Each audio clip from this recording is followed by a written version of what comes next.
हामी तोकिएको दिन र समयमा केन्द्रमा हाजिर हुन्छौँ।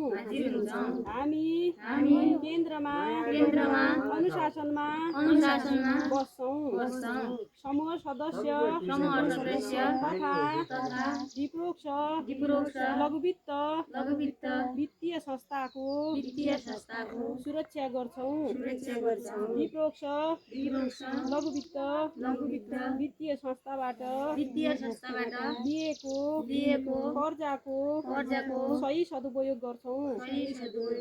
हामी आफ्नो समाजमा एक आपसमा मेलमिलाप राख्छौँ। कसैलाई आपद विपद परेमा सहयोग गर्छौँ।